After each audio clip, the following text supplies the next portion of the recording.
Testing, testing. Oh. Testing, 1, 2.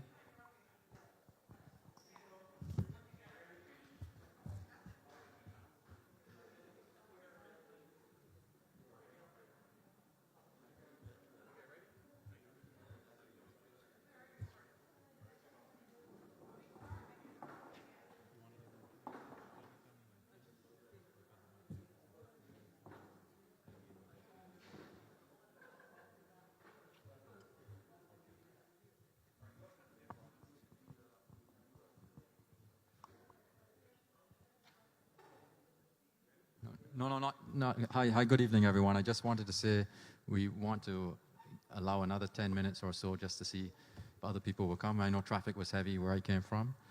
So if you're, please be patient.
Let's hope this continues to work.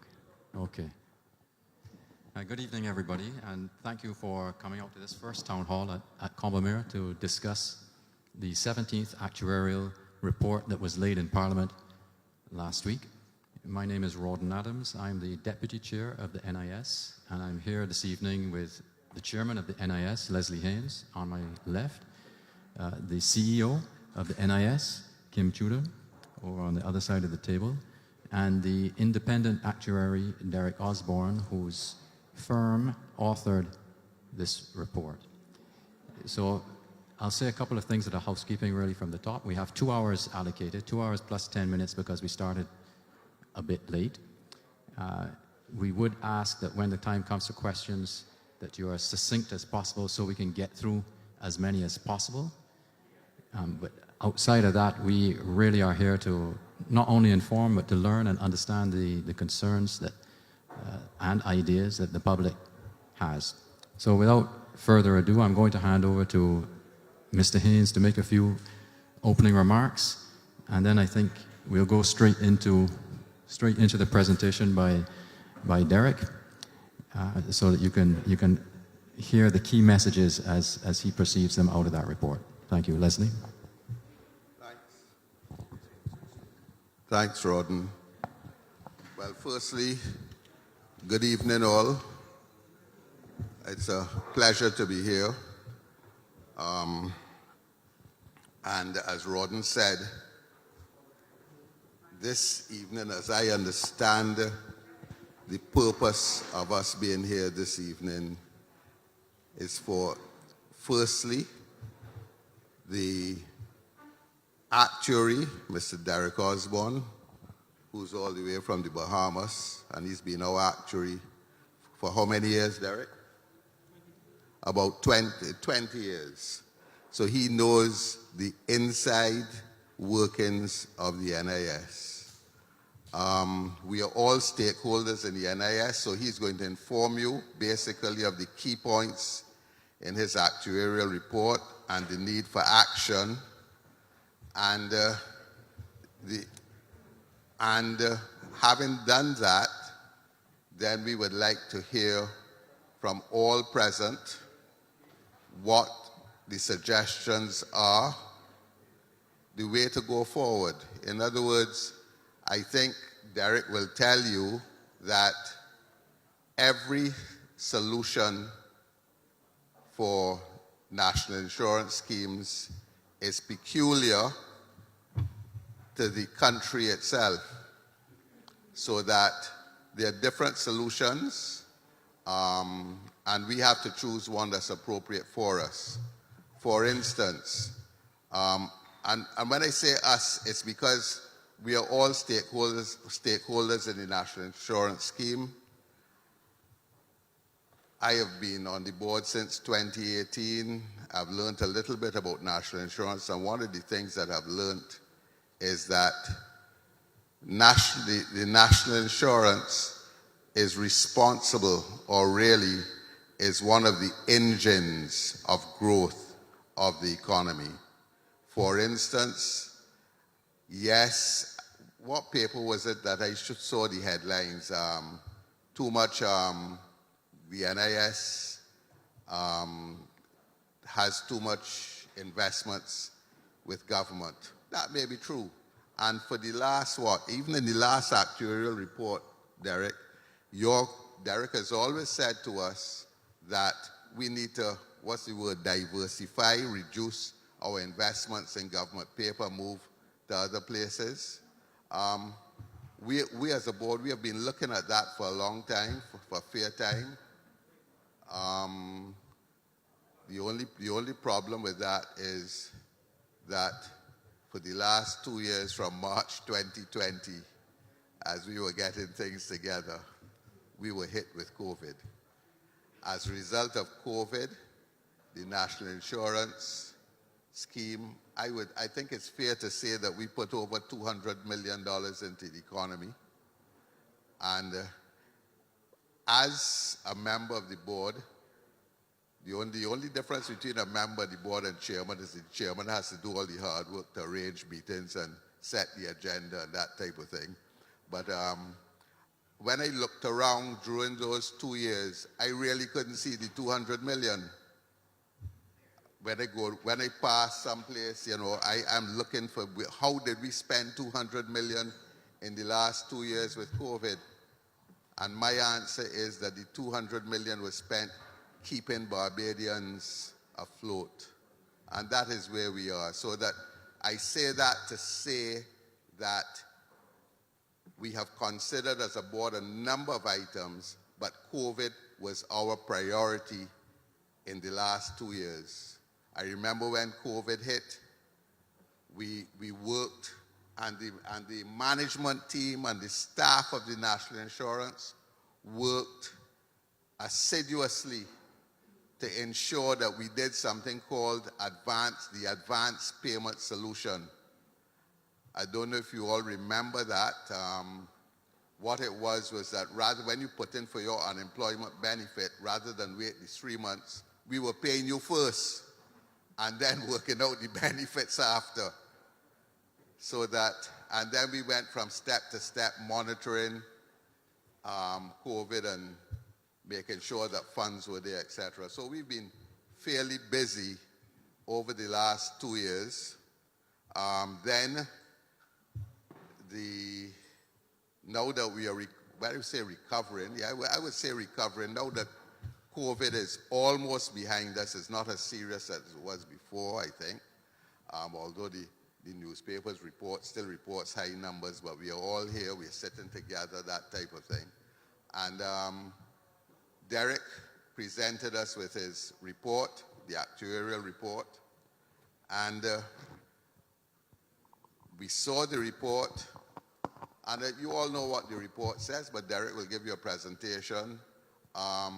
That report basically told us, look, we need to find a solution, if not in about 15 years' time. If we continue the way we are, we will not have a national insurance fund to continue with our social development and social security. And that is why essentially we are here taking action early so that we can chart a new course. We are not the only national insurance scheme in this position. Derek can give you the positions of certain national insurance schemes throughout the region, and we are among the few that are charting this new course as early as possible. It's very simple.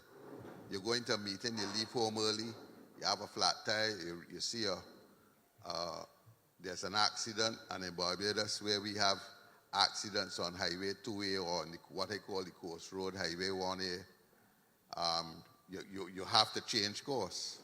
And that is why we are here, because we have to change course, and the sooner we change course, the better it is for all of us. And that is why we're here, looking forward to suggestions and hearing what you all have to say.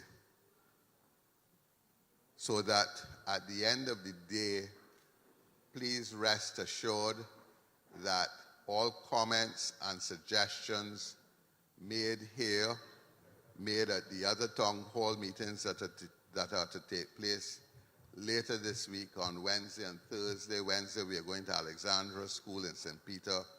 I'll be home early because I live in St. Peter. And on Thursday we're going to St. Philip. I already told the powers that be I need directions because I haven't been to St. Philip for years. So that is where we are. So I'll hand over now. We have, at the end of the day, we have our director from the National Insurance here with us, but I'll hand over now, and she'll be available for questions together with Rodden and myself and Derek. And I'll hand over now to Derek, who will give us a short presentation. Is it, Derek? So I'll leave that in your hands. Thank you. Thank you very much, Mr. Chairman. Good evening, everybody. It's really good to be with you and to share with you, important things about your national insurance scheme. And to keep things running smoothly, many of you may have seen some of what we're going to share today. But just for repetition, we're going to go through a similar slide deck again. I'll be briefer this time, and we're going to add the options that we can discuss as we consider changes for the NIS. So I think we all know and appreciate what NIS does or is supposed to do for Barbados. As the chairman mentioned, that really was highlighted during COVID with the unemployment fund. But a simple definition we like to use for why NIS schemes exist across the region and essentially most countries in the world is a comprehensive system of social protection that reflects, in this case, Barbados' value system. It has to make sense for Barbados. It should respond to changing economic, socioeconomic conditions, so social, economic, demographic. And because NIS delivers a service to its customers, it should be satisfying customer needs, right? So comprehensive means everybody, right? And in this case, income replacement benefits. So it should cover income replacement benefits for any cause of loss of income. It should cover everybody in the population. It should represent Barbados' value system. It should respond to changing conditions and provide great customer service. And of course, as a benefit system, people always want more. But we have to balance more with cost. And so those two words, adequate and affordable, need to go hand in hand, even though on the surface, they oppose each other. And the sustainable word is looking out for our children and grandchildren. So we have to find a way to provide benefits that are adequate, that a system still be affordable to those who are paying the contributions, and our children to come are going to be able to afford the system and get a reasonable benefit. On the right-hand side, we talk about what we're trying to avoid. There's certain things we're trying to avoid, and the number one is the fund being exhausted. Most of you have heard by now that if nothing is done, the fund will be exhausted. But the key thing is, if nothing is done. The second thing we want to avoid, as I said a while ago, children and grandchildren paying a lot more to get a lot less than what's available today. And thirdly, we want to avoid many older people not having a pension in old age. And right now, there's only 1 in 8 self-employed people who contribute, which means that if that continues until they get old, most of people who are self-employed today won't have a reliable source of income in old age. And they'll depend on their children, the neighborhood, and then eventually the state, which is taxpayers, to help them make ends meet. So most of you may remember that, 18 years ago, some major reforms were done to the NIS. In short, the contribution rate was increased, the pension age was increased, but the benefits were reduced slightly.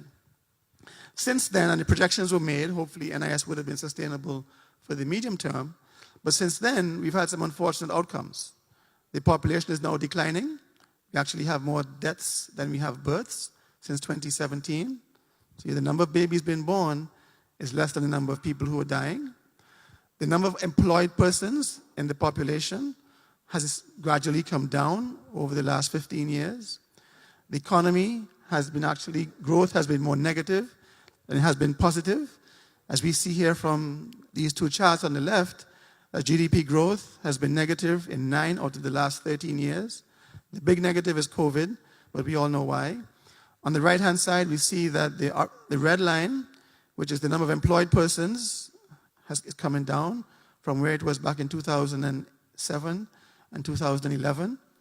We see the yellow line, which is NIS contributors, which is now just over 100,000 from nearly 130,000 15 years ago. Right? So essentially, the economy is not growing fast.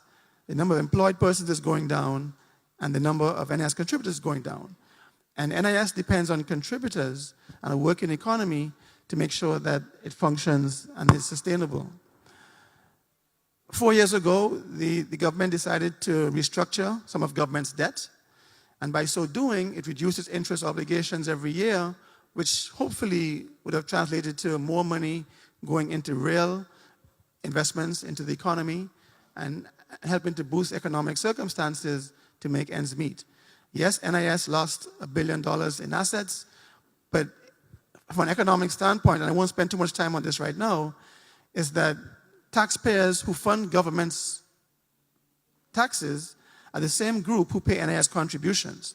So to the extent that NIS lost $1 billion, future taxpayers also are off the hook for $1 billion. So while NIS lost $1 billion, there's a net zero sum for all of Barbados.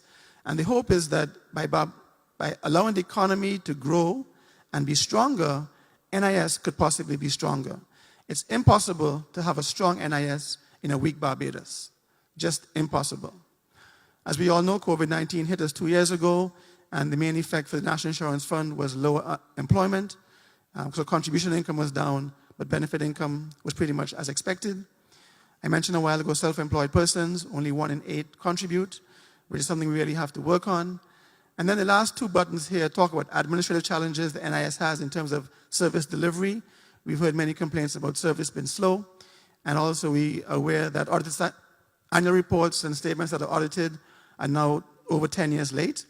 And so that's some system challenges that NIS has to work through and hopefully can improve on in the short term. So the future looks as presented on the screen. From a population standpoint, what we forecast is that every single year going forward, the population will decrease. I mentioned a while ago, births are less than deaths. We still believe there's migration going out, net out. And so what we have projected is a reducing number of children, which is the blue, a reducing number of workers, which is the yellow, working age population, but an increasing number of pensioners. And NIS's benefit expenditure, 73% goes towards old age pensions. So you could imagine that if you have a growing population of pensioners for your most expensive benefit, then that's going to be a lot of pressure on the National Insurance Fund going forward. And that pressure leads to a projection now that if nothing is done, the fund will be depleted in 2034 to 2041. So we did a range, several scenarios, better economic times, worse economic times. So it could be 12 years from now, or 19 years from now, or somewhere around that period. And the biggest challenge is that even though the fund could be depleted, it doesn't mean there's no more NIS, because NIS can still collect contributions from the people who are working and the employers for whom they work. The challenge is the gap between what's coming in and what's going out. So on the right side, you see a chart with 2 lines. The red line is a contribution rate, now average 18%. If that remains unchanged, then the costs are going to keep increasing. That's the green line, about 24% today to about 30% in the mid-2030s. So the gap today is about 6% of wages. So we're collecting 18, but paying out 24. That gap in 15 years' time is going to be around 12% to 13% of contributions, which is significant. And that significant size of the gap is probably better depicted here on this colorful chart, where the blue at the bottom is contribution income, about just over $600 million today per annum. The top line, which is the dark line on top, is expenditure. So while we're collecting $800 million, the expenditure is about $800 million, a gap of about $200 million per year. And this has increased over the last few years, not just because of COVID. In the last few years, and as shown on the graph, the yellow section is investment income, which is the money that is a return on the nearly $4 billion that's invested in various securities. All of that is going towards paying pensions today. And the green, which is the selling of assets, so because the blue plus the yellow weren't enough to meet total expenditure, assets had to be liquidated early to help pay benefits. And that's the green. Now, if you think about your own home finances, if you have savings and you start calling on those savings and dipping into those wherever you have them, and you keep doing that year after year after year, there'll eventually be nothing left. And the projection here is that in the mid-2030s, if there's nothing left, the orange or the red is a gap that needs to be filled.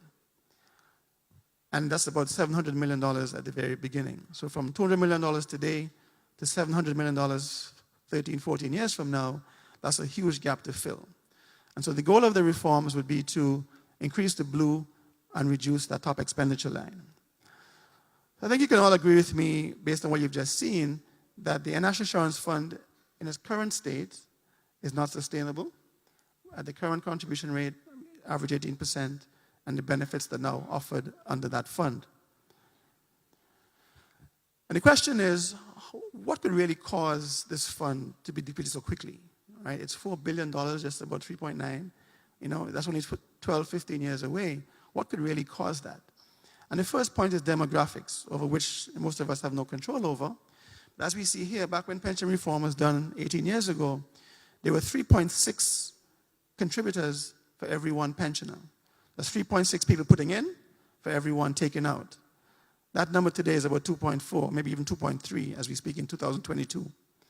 And we project further declines to 1.8 in 2040 and 1.7. And this is consistent with family sizes. As we know, long time people had 5, 6 children, then it became 3 and 4 children. Now it's 1, 2, and in many cases, no children.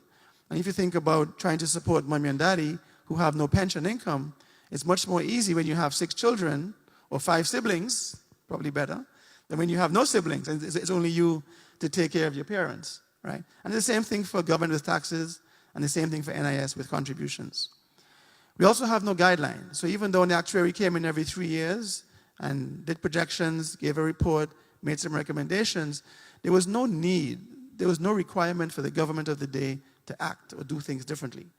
And so hopefully when we're done the dialogue in the next few months, next few weeks, we can have some guidelines that the next actuary coming in will have, and then the government will have to act if the benchmarks that we set are not met. And the third, and perhaps just as important cause for the fund to possibly be depleted in 15 years' time is kicking the can down the road, right? If we do nothing and just wait until D-Day comes, D-Day will come and catch us. And so what we have in this case is the government deciding not to kick the can down the road and to start dialogue early. We believe there are 4 ingredients that are going to allow the National Insurance Fund to be sustainable for the long term, ensuring that children and grandchildren can get their pension when it's their turn to get. The first one is the economy. Right? As I said earlier, we cannot have a strong NIS in a weak Barbados economy. The two just don't go hand in hand because NIS depends on contributors, earning wages, employers who are able to afford the contributions to pay into the NIS. So what we really want is, if it's a big economy, whether from migration, whether from having more babies, whether it be people working harder, working smarter, Barbadians coming back home and investing, attracting foreign investment and growing the country, that would be the first ingredient we believe for success. The second one is design. NIS was celebrating 55 years 2 months ago in early June, and the NIS today looks very much like it did 55 years ago. And so, however, life has changed. The gig economy is taking over. A lot of people are now working from home on their laptops and their pajamas. And so we have to find a way to catch vendors and plumbers and carpenters, lawyers, doctors, whoever they are, working on an informal basis to pay contributions and contribute to the well-being of the fund and the state in general. And by all programs, we mean even the welfare ones from government and the ones from NIS, so that all the programs we have that support incomes are going to be working like a puzzle. They fit together, no overlaps and no gaps. But having said all of that, we need to find a balance between the adequacy of benefits, the affordability of contributions, and long-term sustainability. In 2022, we know that systems are able to do a lot more now than they were 10, 15 years ago. And so NIS and the government need to find a way to improve their systems so that they be effective and efficient. They all speak to one another, and NIS knows what's happening on licensing on NIS.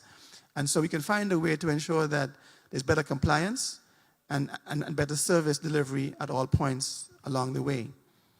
And finally, some people say good governance. I like to say honest and responsible government. And this is not only the Prime Minister, not only cabinet, but all levels of leadership in the country, and in this case, NIS, right? Leadership is tough, right? And every now and again, things come at you and you have to decide what to do. And so being honest and responsible means being proactive. It means studying the options and taking those tough decisions in advance of crisis coming along. As the Prime Minister said last week, we are not in crisis. We don't want to get there. And so I think the government has shown that in this case they've been honest and responsible. They wish sharing the full story with the population in a responsible way. And through consultation, the hope is that we can find a Barbados solution to this Barbados problem. So what are the options that we have to look at? And in your own home finances, if you have a shortfall or believe you have a shortfall down the road, there's really only two things that you can do. You either have to get more money coming in or cut your spending. And the same goes for NIS. Increasing the contribution can come from a variety of ways. More contributors, so more workers, better compliance, more contributions coming in. We can raise the contribution rate, which is now 18.25% in the private sector. Higher investment earnings, so there's money invested still, most of it in government debt. Hopefully we can try and find a way to get higher investment earnings. And if push comes to shove, and there's a need for additional funds to meet that gap I showed earlier, government has to inject some money into the fund. But again, money coming from government comes from you as taxpayers. So whether you call it NIS in the right pocket, there you go, or taxes in the left pocket, it's still coming from you. On the expenditure side, we can look at finding a way to reduce the average new pension, right? So if you think about, we won't be supporting like reducing life expectancy, killing everybody who's 85 and over. We won't be talking about that. What we can do is look at the new pension amount that people get and reducing that slightly so that going forward, we can reduce long-term cost. And there's several ways that we can do that. We can do a different structure. As I said, 55 years old, the structure may not work as well as it did 55 years ago. Look at the new structure. We could look at a different pillar. So for example, there are options around the world where there's a flat pension payable to everybody who is old. And that's designed to eliminate poverty to a certain extent. And above that, you can have an NIS that provides a smaller benefit that's based on the contributions you've made and the incomes that you have. We can target benefits to lower income people versus higher income people. We can do a more defined contribution approach where you get back, what you get back is linked to exactly what you put in. Right? So we have options. But at the end of the day, the average new pension needs to be smaller if we want to sustain the pension. The second option is to start pensions later. 60 is the first age for reduced pension. 67 is the age for a full pension. We possibly could start either 60 and move to 62, 65, or maybe move 67 to 68, 69, 70, right? All these are options, right? And as the chairman said, nothing is off the table and everything's up for discussion as we go forward, and we look forward to hearing from you in the next few minutes. The last point is smaller cost of living adjustments. As you all know, those of you who get pensions, every January or most Januaries, there's an adjustment to your pension. It's small, but inflation has been relatively low in the last few years, before this year. And the law says that every January it should be increased. It was not done during COVID and 21 or 22. We're waiting for the wage index to be produced. That's one of the inputs into the formula. But that could be looked at as a way of reducing long-term costs and having pensioners bear a little bit of the burden of keeping the system afloat. And just to be more specific, as I mentioned some of them already, in terms of the options for reform, we can look at making the increase in the first age from 60 to something else, the pensionable age where there's no more reduction from 67 to something a little bit higher, change the formula. Right now, it's quite generous right now, because after 20 years of contributions, it's 40% of your final 5-year average wages. The 20% that's available after that is earned after 16 years. So it's very, very generous to short service for those with 20 years of contributions. And that could be abused, right? It's also not good for people who, as migrants, come into Barbados, who after 25 years of contribution or 20 years of contributions, they get a pretty good benefit. And so we have to look at that and see whether after 55 years, there's still a need for such generosity in the early years of contributions. So that would mean taking longer to get to 60%. We could also reduce the 60% to 55% or 50% maximum. So for the young person starting out now, they would know that their maximum replacement rate is maybe 50%, and they then now need to find other sources of income, whether it be through the employer pension plan or through their own savings, to top up to what they think they need to live comfortably in old age. The one thing we are going to look at very closely as well is a career-based earnings pension. So in the US, Canada, and most of the OECD countries, their pensions are based on what we call career earnings. So it looks at earnings from day one, when you started working, to day last, when you stop working. And then we index them and average them over the career. So it gives you really a true flavor of what you've contributed and what you've earned. Right now, it's heavily weighted to short service, as I said, and final wages at the end. And the final point is the multi-pillar system, which I mentioned earlier. So I'm going to wrap up now, but at the end of the day, and through consultation for the next few weeks, the idea is to look at everything that's on the table, right? Develop a set of priorities and beliefs that we really want to save our NIS. We believe that, we should not overly burden generations to come. Whether we believe that the fund should be invested locally, overseas, whether we believe that the NIS needs to be just one component of a multi-pillar approach. And we're going to ask you, the population, to decide on what's important to you as Barbadians, what's important to you to ensure that the fund is sustained, and hopefully, when we come up with the Barbados solution, it'll be acceptable to most. And so thank you for your attention, and I'll pass over to Rodden Adams. Thanks. Thank you, Derek.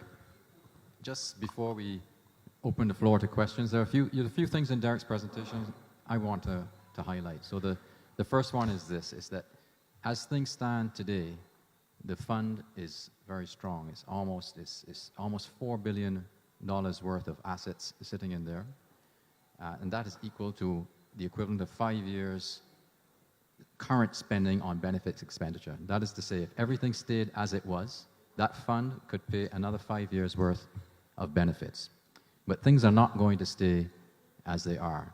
And this is a very important point I want to highlight from Mr. Osborne's presentation. And I'm going to put 3 questions to you that will explain this.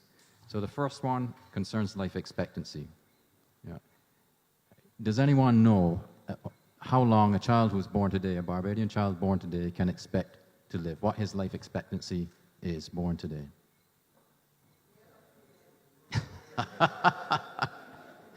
Okay, there's a small margin of error between men and women, a couple of years. What was that? Well, you're spoiling my presentation, but it's about 80. Now, do you know the same life expectancy number when this scheme was conceived, for lack of a better word, birthed in 1967? A child born in 1967, what age could they have expected to live to? That's very close. I heard 65. It's a little under 68, about 67 and a half. What does this mean? This means that over time, as people live longer, they're drawing their benefits for a lot longer than the architects of this scheme thought they would draw the benefits for. And those benefits are indexed. So they're not going to go down. They're fixed. It's inexorable. As retirees expand, which is what is happening, the cost of those benefits expands. So here's the second question. Does anybody know what the average number of children a woman today, in childbearing age, say 25, actually has? How many children do women today tend to have? A little more than 1.5. It's about 1.7. Now, nobody has 0.7 of a child, but it's an average, so it's under 2. Now, do you know in 1967, again, when this scheme was designed, what the designers were looking at in terms of the average number of children that women had? Anybody? I couldn't hear a distinct answer, but it's a little under 4. And if you go back in the 1950s, the number was 6. So over time, the population is shrinking. Over time, we've gone from 6 in the 50s to 4 or a little under 4 in the 60s to under 2 today. So again, what does that mean? That means that there are fewer people entering our workforce. There are fewer people contributing, because it is contributors who pay and finance the benefits of retirees. So on the one hand, we have this growing retiree population, and we should rejoice that the life expectancy age has gone up, but there's a price to progress. And on the other hand, we have a shrinking workforce. And I think 2017, Derek can confirm, was the first year that we think the population actually declined, and natural decline happened in Barbados. So there's a shrinking pool of money to finance these retirees. But this is not the most important point. The most important point concerns the economy. Now, Derek has a slide in there there was a bar chart that showed the average growth of the economy every year since about 2006, I think it was. Now, even if we drop that outlier in 2020, if you look at that chart, have a guess at the average economic growth every year for the last 13 or 14 years. You think it's 2%, 3%? It's less than 1%. On average, every year, our economy, since the period portrayed in that chart, has gone up about 0.7%. Now, in the 1960s, the average growth every single year from 1960 to 70 is about 6%. So look at this scheme. 1960s, very strong economic growth, high fertility rates, and it meant a growing and expanding workforce, and a relatively low life expectancy compared to today. That scheme was not designed for the times we live in now. It's a structural problem that we're facing today. And by structural, somebody asked me, what do you mean structural? It's like any parent at the start of every school year has to buy shoes for their child, and they know every year the child has outgrown the shoes. Our benefits have outgrown our capacity to pay them. So when I say it's a structural problem, this is what I mean. And I want to put a number on it because I know many people in the press and in social media are focusing on operational issues, and these are serious things that we have to look at. But this structural problem, this report forecasts a deficit in 2040 of about $908 million. Right. Now, if we look at some of the key things we could do on the operational side, Derek mentioned the investment portfolio.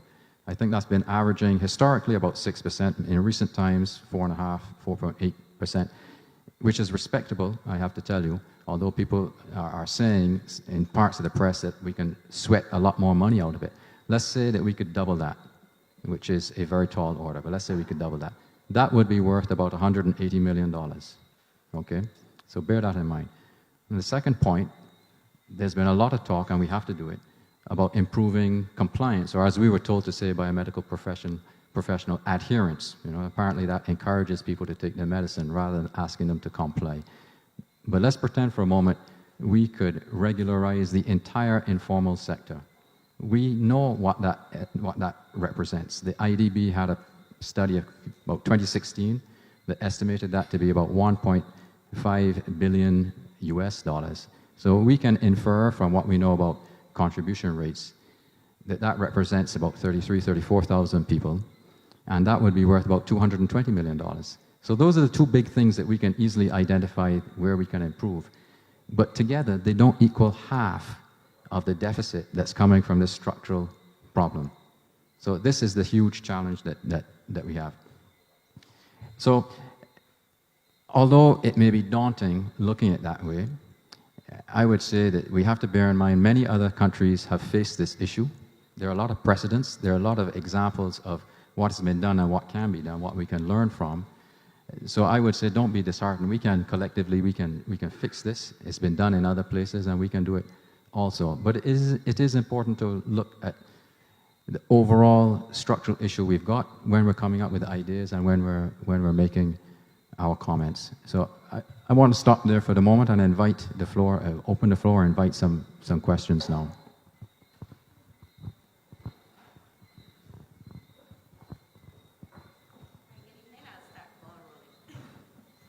Would you mind repeating someone might have to adjust that mic for you. Just repeating your name before you get into the questions. Hi, good evening. I'm Sandra Squires. Right. Okay, I'm not sure if I might have missed this information in the presentation, but I was wondering what is the percentage difference between the persons that are eligible to pay the contribution and those that are not paying it. Because my concern is that I don't think that we are aggressive enough going after persons who should be paying. So I think that's one area that we can look at or give more attention to. You want to respond to that? One, I guess you're referring to both employers and self-employed persons. Yes, please. So I can't give you the exact percentage of employed persons. There are two issues with employed persons. One is that there's some employers who just don't pay. Don't deduct and don't pay. And there's some employers who do deduct and don't pay, right? And then some pay late. So we don't have the numbers. I think there's an estimate that was on that Kim gave the other day for outstanding contributions. That's something we really have to look at and get a good number as to what percent of employers are up to date, and those not up to date, how large is that deficit? And the second area of concern, you say that about 73% are no benefit from the old age pension. Do you still, the 73% are, sorry? Of all benefits, yes. 73% is old age. Old age, right, good. Yeah. I'm not sure, I got two different sources of information, but there was one person who informed me that you'd still do non-contributory pension, but it's not automatic, right? I'm wondering if you could look maybe at up in that age. So in other words, rather than at 67, the non-contributors get a pension once they qualify. Why not take that number to maybe 70, 72, and leave the contributors at the lower rate? Right. I'll go first. So the non-con pension is mainly a state finance pension. NIS stopped financing new benefits in 1998, and anything that was increased above $74 something cents back then is paid for the government. So there are few people left on the NIS roll. It's only about $7 million a year for NIS this year. Oh, okay. And $643 million for old age pensions. It's really, really small and going down.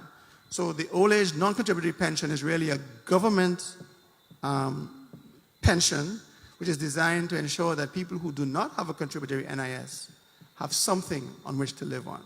Okay. All right. I just was wondering if that would make a difference, because every little counts. Every little counts, and I'll say it now. So NIS has other benefits as well. There's sickness, there's maternity, there's invalidity, there's survivors, and all of them look as they looked 55 years ago, right? And so we need to review each of them, determine what a true objective for each benefit is today in today's society, and determine whether we need to change. Now, a change could mean plus. For example, paternity benefit has been talked about for several years now. We have employers who are now paying a benefit to husbands and male spouses whose wife or girlfriend had a baby, right? But NIS does not have a benefit for that. And so the thinking is within the Ministry of Labor that if we have a paternity leave in the law, that employers must or should allow men to take leave, and NIS in turn has a benefit, right? So we have to look at maybe adding or improving some benefits, but at the same time having some reducing costs. So we have a net zero effect at least. Okay. All right, thank you. Thank you for your question.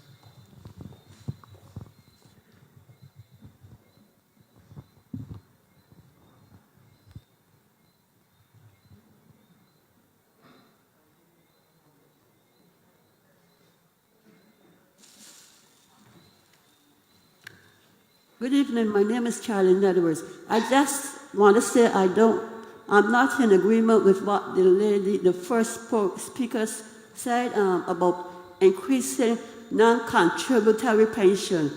My mom was a lady, she never had to work, but she went about the welfare and those places to try to get help. She was a very innocent person, and things was very hard with her financially. And when the age came that she was able to get pension, I was to be very proud to see she having her own money, and that provided a lot of independence for her, and it made me very happy.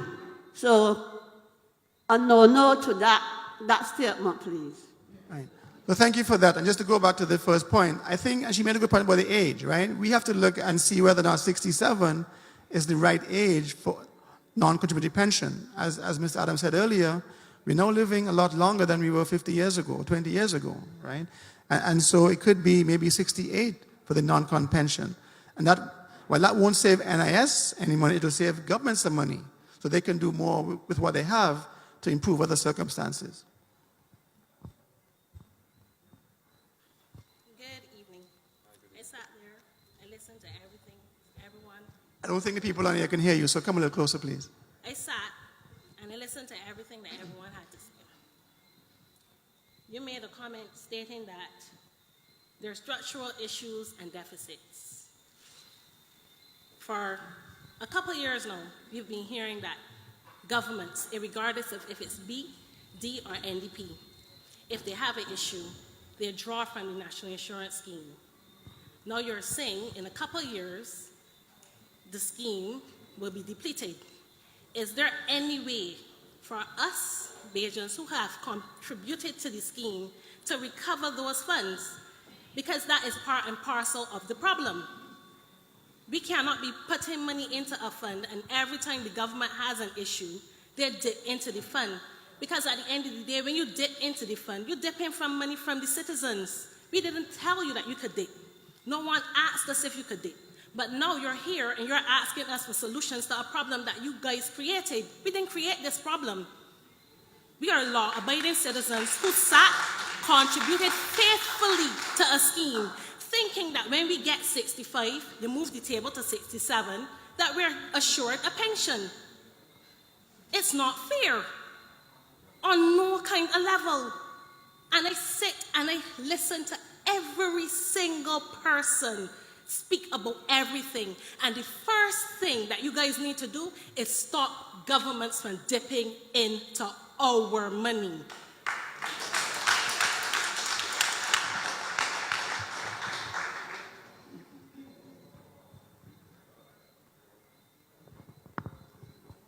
You want to go? So, thank you for your comment. And all I'll say is that there are rules that govern the National Insurance Fund and investments. Any money that government borrowed or that was lent to government was done, as far as I have seen, in the proper way. There was debt restructuring, which accounted for all government debt.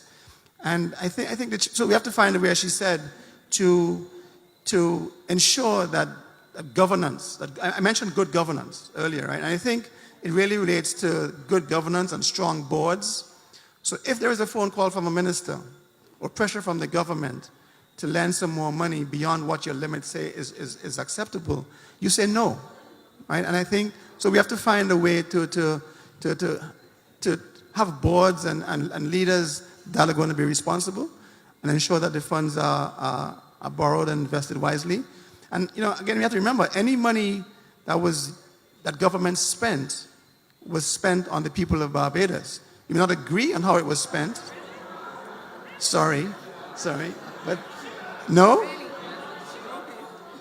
Well, I'll leave that one alone, and maybe Mr. Adams, but I really believe that when government collects and spends, right, it spends money in the budget, whatever budget it has. Just before the next question, I just say, when it comes to governance, that this board feels very strongly that it's going to do everything in its powers to make sure that the rules around what's called the fund itself are respected. We know that rules have been changed in the past. I think 2013, the rule was changed to up the allocation in terms of money lent to the government. I think these things and the process by which it's done certainly need to be reviewed. However that fund is managed, it has to be in the interest of the NIS first. I'll stop there. I just wanted to add my little 2 cents to that. As I said earlier, the National Insurance Scheme is a social security scheme. It assists with the development of the country in the sense that where people pay national insurance, those resources are pooled. Once you have those pooled resources, the country can develop its infrastructure and can do projects for the benefit of the people. Yes, that is one side of it. On the other side of it is how far do you proceed with your investments in government paper? I think, and Derek can correct me again, he knows the figures on the top of his head. For the last 2 actuarial reports, or possibly more, Derek, you can tell us, you have always recommended to us that our investment in government paper should be reduced. Correct. presently, I don't know the figures. I think it's something like 60-something%. You go ahead, Eric. Yeah, so the chairman is talking about, so NIS does have an investment policy, and they've always had one for donkey years. And the policy includes what we call an asset allocation target, right? So it has equities, say, between, 5 and 10%. Well, each asset class has a range which is acceptable. Government bonds, I believe, was 50% for the most of the period in the last 15, 20 years. 60 or 50, I think it's 50, 60. It doesn't matter.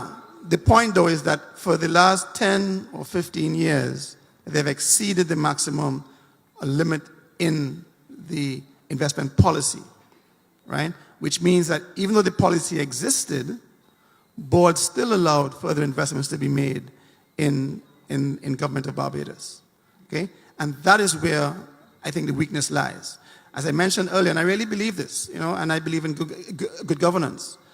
If a minister calls, and the Minister of Finance ultimately has authority to drive investments, that probably can be looked at to change. But if a board is resolute that we're not investing any more in government, a phone call can't change that unless it becomes a directive from the minister in writing, and then on the hook is the minister, not the board, right? And so hopefully board members in the future, whether they be from labor, from employers, or from the government, can be strong enough to say, we agree with the policy we have in writing, we're not going to change from this policy, and then so we're going to say no if any investment, whether it be public or private, does not meet the terms of the investment policy. Thank you, Chair. I was going to say, shall we move on to the, you want one more point? I just wanted to say two things. One, that with respect, the present situation with the board since 2018 is that far from there being any investment in government bonds or paper, it's the other way around. Because of the restructuring, etc., you know the story. But secondly, getting back to the board, the board is, as far as I am concerned, a very strong board. It is institutionally or structurally sound and strong. In accordance with the Act, we have on the board a representative, a board member, nominated by the National Union of Public Workers. And normally the General Secretary, Richard Green, attends. If he can't attend those meetings, his deputy attends. We also have on the board, so you have the National Union of Public Workers represented on the board. And Richard will tell you, at board meetings, Richard will say, I have my interests to represent. The other person on the board, the other union members, if I may say so, is a representative from the Barbados Workers Union. And the same thing applies. So between the NUPW and the Barbados Workers Union, the interests of the employees in this country are vigorously represented. 3, you have another member of the board is a representative from the Barbados Employers Confederation. So employers are represented, as well as a representative from the Barbados Hotel Tourism Association, which we consider to be our largest employer. So that when you look at the board, and then you look at that, and you look up, the government then appoints 3 board members, or the minister, and those board members are to be appointed you look at the qualifications and what they can do. The recent appointment, first of all, there was Mr. Avinash Prasad, dealing with investments. He was replaced by my friend Rawdon, who, as you can see, is knowledgeable and knows, as far as I'm concerned, knows exactly what he's doing. In terms of investments, Recently on the board, again, we have Mr. Michael Edgell, who is an accountant, retired from KPMG. And not only that, he's familiar with the accounts of the NIS because he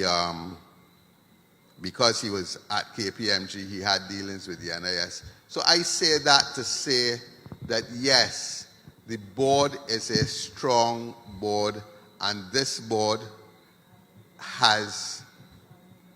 there are a number of issues that it has, but at the end of the day, I am satisfied that we have a strong board, and it is. Thank you, Leslie. And just to underline a couple of things, we know about the investment rules and how they need to be enforced. This is more about those rules than anybody coming in and taking money. Nobody came and took money. This is really about following the governance policy. But I want to underline again that really we're here about all of these matters, but above all, this difference between the structure of this scheme in the 1960s and the structure of it today in the 2020s, that structural problem that I mentioned. So I invite, I'm sorry you've had to sit back down, but please come and have your question, but let us remember the overall reason we're here. Good evening. My name is Jane Goddard. I have been working for 46 years and contributing continuously. I have benefited from maternity leave. I have benefited from sick leave. For most of the 46 years, I have been in accounting. One of my responsibilities for most of the 46 years has been payroll. At one time, would have been probably the late 70s, the government used to change percentages and do retroactive payments and all sorts of things with tax and with national insurance. And I was one of the programmers at Plantations Trading Company Limited who was responsible for programming those during the night so that they would be ready to work the next day. Now, I believe that the first thing that has to happen, no matter how strong the board is that the 10 years without audited financial statements is unacceptable. We need to know what the position is. I heard the Auditor General say that not only is PAYE, no, isn't right, that national insurance is paying dead people. That I have a problem with. I believe that if there is an audit and things are put in perspective, we will be able to move forward from a better position. Now, I am old, not that old though, and in my younger days, an officer from the National Insurance Scheme used to come around. She didn't come around every week or every month, but her visit was a pleasure.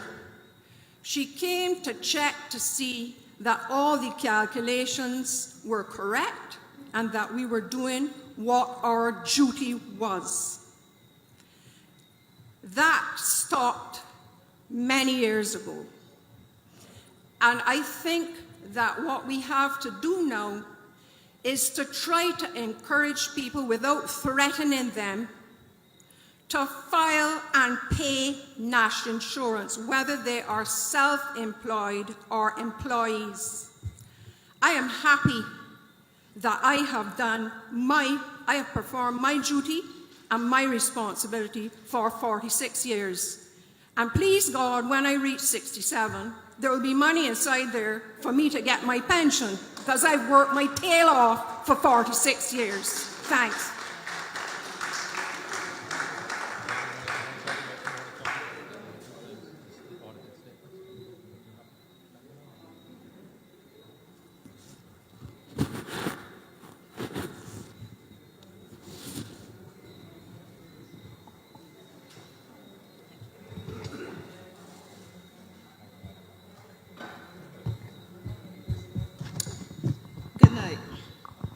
I beg your pardon, ma'am. We just were deciding who would answer the previous comments, you know.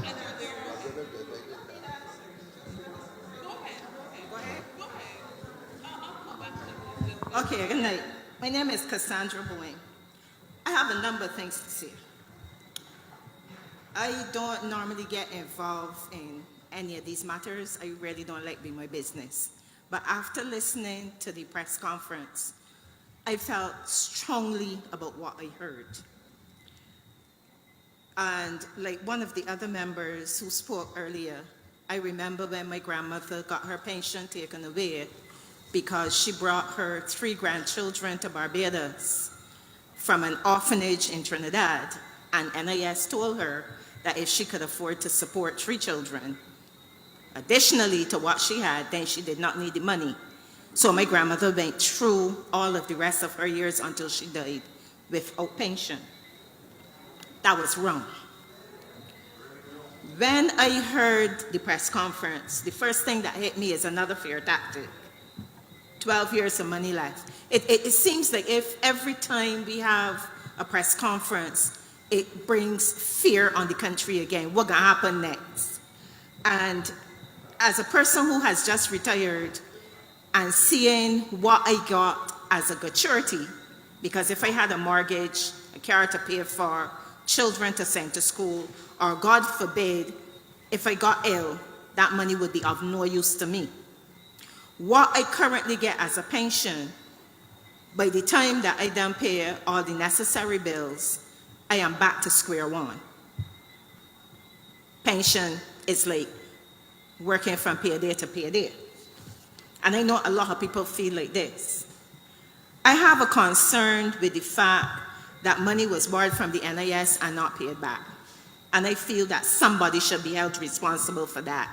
With KIPO, if as a small business person, you have to submit your financials every year. And if we have a national insurance department and all of these top people inside there, and we cannot get audited reports on a regular basis, then somebody should get fired. That's how I feel.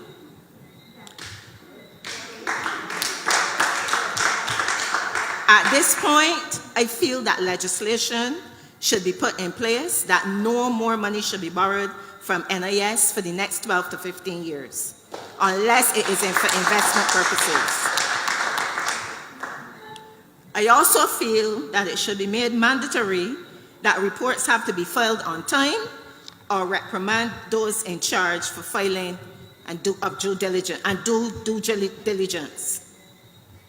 A law should be enforced on employers, local, private, overseas entities, even churches who have taken out the necessary funds and not paid into the system, and a requisite penalty applied for non-compliance. It is done with land tax, and it is done with VAT, and I feel it should be done here and police. Nothing should be allowed to go through the cracks.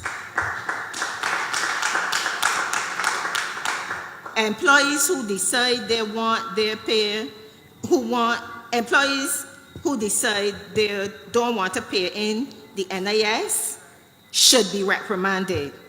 Likewise, employees who decide they want to pay their NIS themselves should be locked into a system to ensure that they can do so. We have the technology. The Prime Minister assured us we have the technology, and I know it can be done. When I went into the system at 18 years old, I did not look down the road and think about retirement. And I believe that during my working years, we should have had some information workshops, seminars, something that would give you an understanding of what will happen down the road. That was never done. At this point, I believe that we can work with insurance companies to see who is willing to provide a good pension plan for workers and ask them to pay into the system along with their national insurance so that they can get the leverage going down the road. We need to educate. You see, we can't sit down here and say 55 years down the line, we now checking for this. It's a waste of time, okay? We need to educate from the primary schools all the way to the tertiary level about the scheme, the benefits, and what we as a people need to do to keep it sustainable. We cannot have people coming out to UE as textbook artists, not knowing nothing more. And I am saying that with every passion I got in my heart, because I work with some of them, textbook artists, and not knowing that these are things that they need to do. Also, when I worked in government and I wanted to have a side business, it was like pulling teeth. You had to follow the rules. You had to write and ask for permission. Had I been allowed that second job while I was there, I would be able to sit down quiet tonight and say I have my nest egg. This is something we need to go back and look at.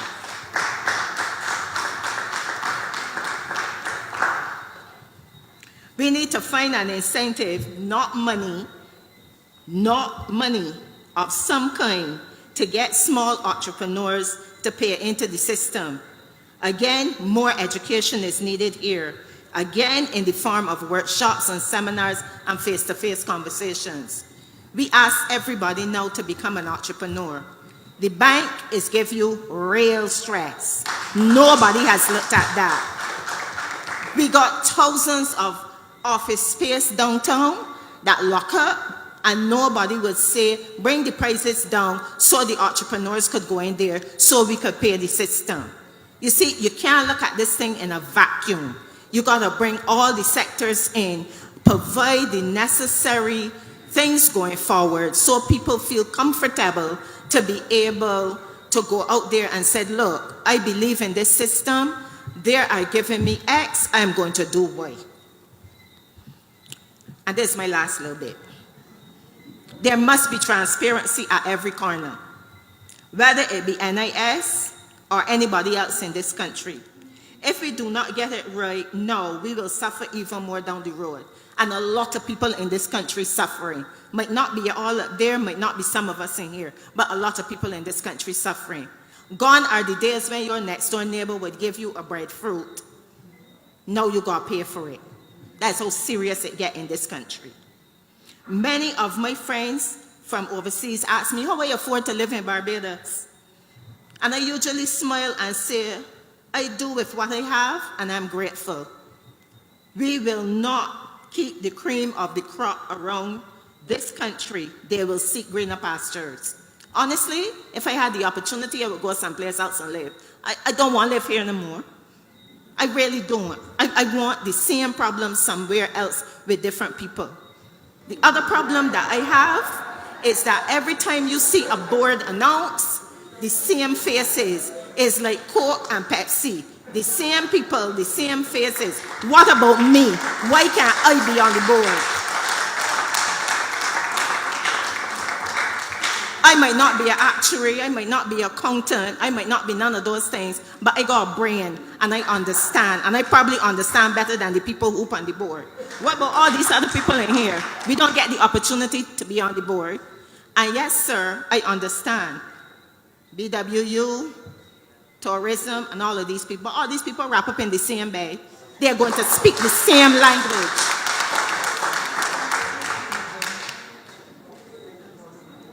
We have to be accountable for all of us, from the government back down to the man in the street. This is paramount.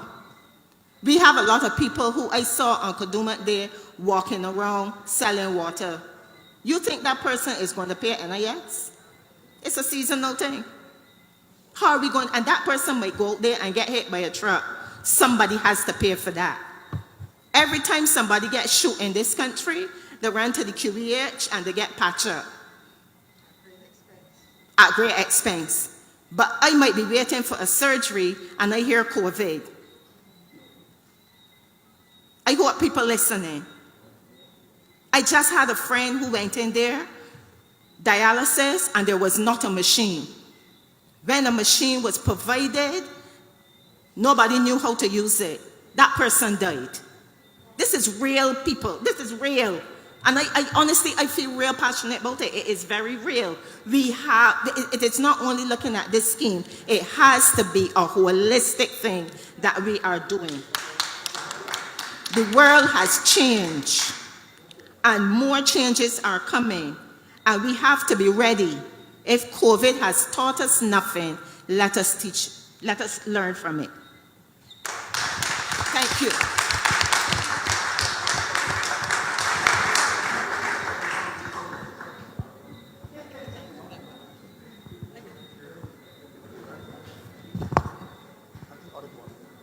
Yeah, thank you, ma'am.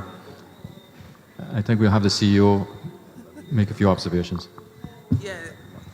Good evening again. Thank you very much for those recommendations. Thank you very much for taking the time to document those. If you are minded, we will be happy to get what you have written, because I thought there was a lot of useful information there, including the fact that it's a holistic thing that we're dealing with, and you have to look at it in broadly. So I'm just going to speak to a couple of the things that were raised by both of you.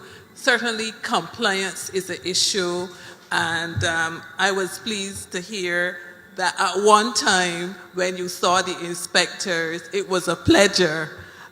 Over time, that has changed, but if we could get back there, and that is our intention, that the inspectors help with registration and guidance and information and so forth. So I'd be happy to talk to you later to get some details on what the inspectors did, because I'm so happy to hear that an inspector is a pleasure. I have some inspectors up there, and they're happy to hear that as well. So a couple of things. Dead people, I know that is a big issue. At present, we pay each month 48,000 pensioners. So this is pensioners only. This is not disability or anything. 48,000 pensioners. Years ago, the life certificate was discontinued. So therefore, we wait for the monthly update from the registry. So right now, we are processing payments for the end of August into September. So we are always ahead. So we are always going to be mailing out pensions ahead. So we depend on two systems. One, updating our records based on the registry and the goodwill of families to notify us that the person have died. So I would say that 5 out of 48,000, and the system was able to still identify the 5 out of 48,000, does show that we do have a system in place. And when I mail out at the end of August checks, somebody's going to have a check that takes them to the end of September, but may, God forbid, die in that period. That is what we are looking at, okay? So we have looked at how often we should get the updates from the registry, how often we should update our system, and we are certainly addressing it. When we did some investigations, these things happened in 2020, and when we went to the home of a deceased person, they had the check stacked there. So they just figured that after a while we would stop sending them, but they didn't think to return them or to notify us that had happened. So, but rest assured that that is something that we are working on. The other area is the audit. The NIS manages 6 funds, and the funds are all separate. The NIS fund, the severance fund, unemployment, catastrophe, retraining, and the Sugar Workers Providence Fund. And I want to pause here and say that the Sugar Workers Providence Fund still have a number of persons, 5 persons who still receive benefits, and so that is slowly coming to an end. And that shows you that from time to time, you always have to adjust. The Sugar Workers Providence Fund was needed 55 years ago, but it's not needed now. So you always have to be looking at what social security measures that you need to put in place. So I go back to the funds and to say that they're managed separately. The Act governs how they should be managed. There's no real commingling of the funds. Each fund has its own income statement and its own balance sheet. We take our responsibilities for managing those funds very seriously, and on my desk would be the July 31st, 2020, August, July 31st, 2022 financial statements.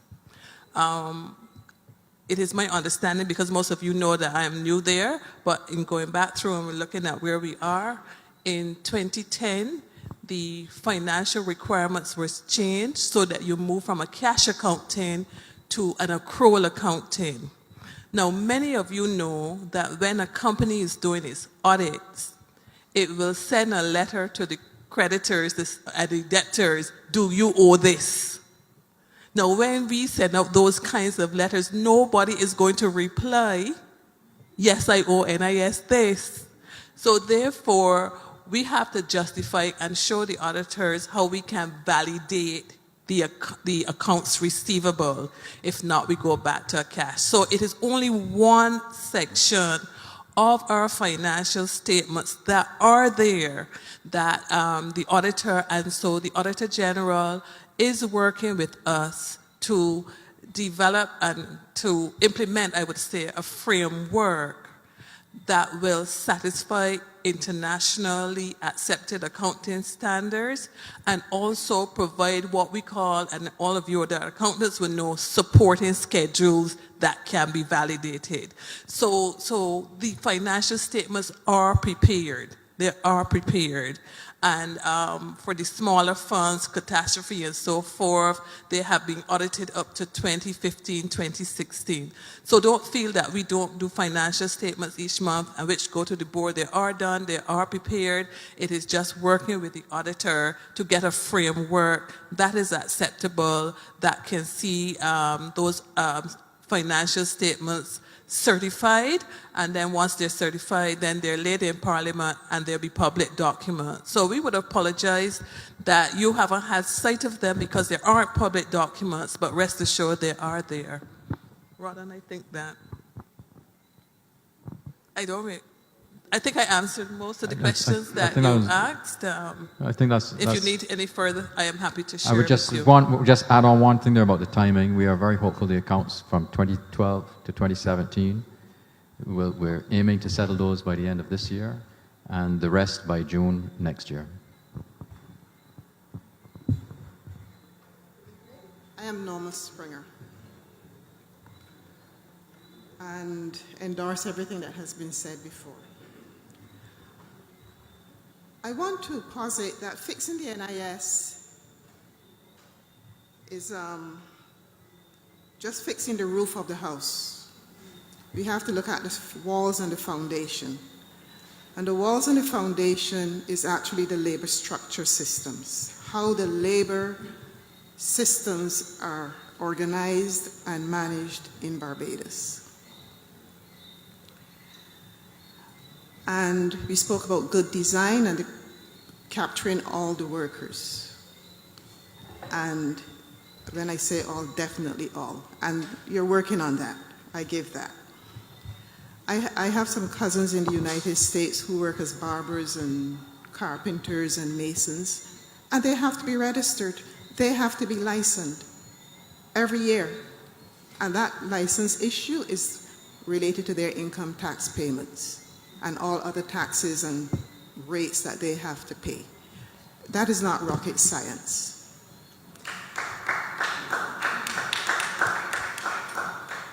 The other thing that concerns me is that in this day and age, Barbados still has all these little funny little databases, a database at the registry, a database at NIS, a database left, right, and center.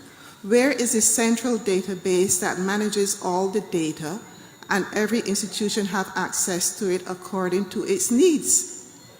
Why do you have to wait to get a report from the registry The coroner comes, he certifies, he puts it into his iPad, it goes to the registry, and it should come into your office same time. It should be flagged, even if it's just an orange flag, that you're alerted, this person has died, the coroner and the registry are going through their processes. And that alerts you to do certain things. So we're talking smart and all sorts of fancy technology and engineering systems, and we still have all these little minutiae around the place, which I can assure you much more expensive than having one central database that manages all the data for Barbados and becomes even an income sector if we manage it for the rest of the region.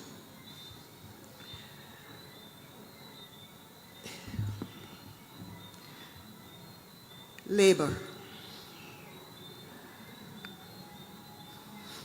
We've been having workforce adjustments over the years, and NIS or the systems have not been adjusting. There's been automation of labor, which means that fewer people in the middle and lower tiered sectors are required. Those are people falling out of the workforce, which means that contributions from them become less. We spend millions of dollars in education every year, and the return on that investment, to my mind, is dwindling.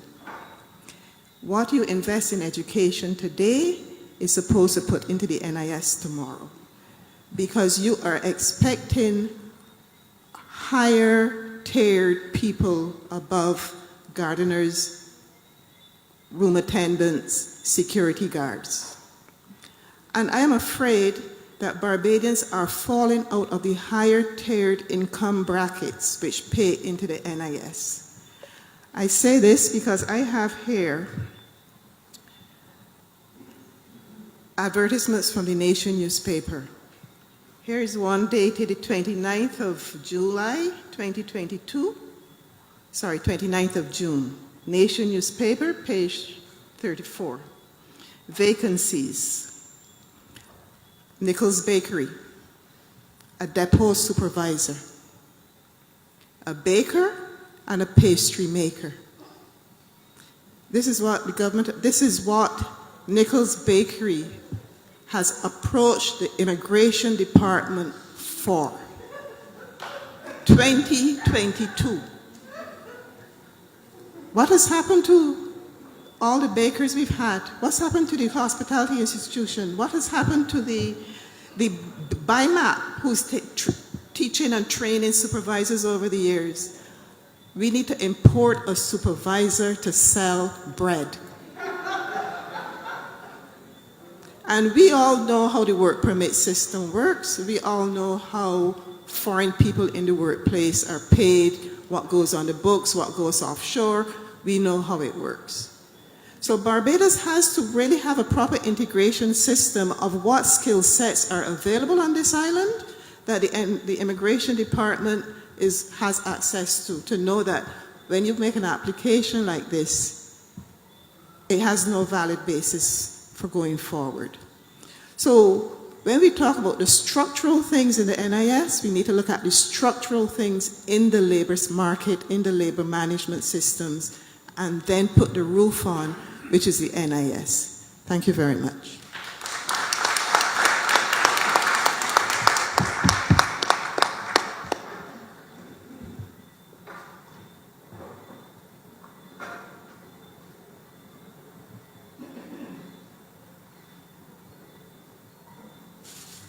Good evening. My name is Carolyn Edgel, and I'm happy to hear that Mr. Osborne was around for 20 years. In your introduction, you talked about the amendments that were made to NIS. We had increases 3 to 4 years. We changed the retirement age from 65 to 67. What we have not heard is the impact that that had on the fund. 10 years ago, we heard that the NIS fund will go belly up in the 2030s, in 2040s. We made adjustments to the contributions. but you had your slide earlier with the possible solutions. And on that slide, you still talked about increasing contributions. You still talked about increasing the retirement age. What was the impact of changing those contribution rates and increasing the retirement age on the expiry date, if you want to call it, on the fund? Because if we are going to say that the impact was 1 year, 2 years, 3 years, we are going to be here 10 years later to wash this all over again. Was that a viable solution? Is it going to work again? Is the structure of NIS even designed to last a lifetime? Are we putting plasters on sores? Are we fixing symptoms and not the real problem? Because, like, I would have expected to see slides, and perhaps that's because how I envision things, on the solutions and the impact that will have on the fund. Would it extend the life of the fund 5 years? And I know you're an actuary. You already did your triangulations and all of that. So I don't think that it's an out of the way question. But if we are going to say that we increase contributions 3 years, I think it was 3 or 4 years back to back, we extended pension age, and the impact on the fund was just to increase its life by 2 years, I don't see how that is a viable solution to be up on a slide today.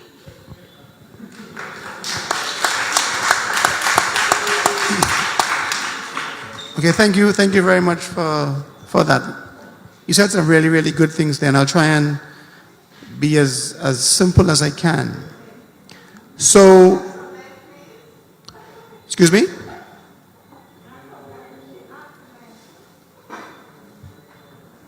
Okay, so in 2004, reforms were done, and hopefully, well, I'll say first, hopefully everybody has been able to download from the website, either the parliamentary website or the NIS website, the report, the full report. You only see a snapshot on these slides here tonight, but the report is about 80 pages long, and it includes some charts that show the history of the fund, and you can clearly see after pension reform, the size of the reserves began to grow, right? So it was a clear indication that it began to grow. Not in the report is a graph that I have seen internally, which is a graph of the average pension, right? Which is designed to be at least stay steady after reform, and we see that. So the reforms actually had some impact after the few years. What has happened, however, is that the economy, the number of people working, number of people contributing are a lot less today than was projected, right? And so if you make a forecast from 15 years ago, 20 years ago, and instead of economy going at 1.5%, say, you're going at 0.7%, jobs are not being created, and the NIS is losing year after year, as we saw here, the number of contributors is actually going down from almost 128,000 to 105,000. The challenge is the base, right? So the contribution income is not growing as fast as expected after reform was done. And so, like in your families, right, every now and again you have to take stock as to where we are and how are things going, right? Someone may lose a job in a family, and therefore income may be down for a while. You may get a bonus, so things change, right? And so in our context, things have changed. We're still getting older. We expected that. Fertility rates have been about where they were for the last 15, 20 years. We expected that. The economy we didn't expect to remain this low and for growth to be that small. And so the idea for going forward now, why we don't have in the report the effect of certain solutions, and I'll jump to this slide now, is we need to hear from you first. We need to hear from Barbados what structure, what type system, what age, how generous should NIS really be? Right? And then so after we hear these ideas from you, and we heard many ideas today so far about compliance, about systems speaking to one another, about good design, and all those things, If we as Barbadians believe that every self-employed person, whether it be a vendor, a lawyer, or a doctor, needs to pay contributions before driving a ZR van, and the government does that, we can't have people screaming out 2 years later saying, my sister can't drive bus because, she has to pay and she can't afford it, right? So we have to make sure as a country that in the US, folks pay their taxes because Uncle Sam is going to get you, right? Maybe in the Caribbean, and Barbados is not alone in this is across the region. Nobody has successfully done self-employed compliance. Nobody. But if you're serious about doing it, it comes with consequences, right? And that's why I mentioned at my end, we have to come up with some beliefs and some priorities for the reforms. What do we really, really want to achieve? And are we willing to abide by those things that are required for us to achieve those things? And one of which is the self-employed, that the coconut vendor, the doctor, the lawyer, the taxi driver cannot ply his trade if he doesn't pay. And he could pay it once in his license, probably pay it over a 12-month period. As the lady said, we have systems now. We can find different ways to do different things, right? Allow shopkeepers to take contributions, the same way Lime and Digicel have been able to let shopkeepers sell minutes.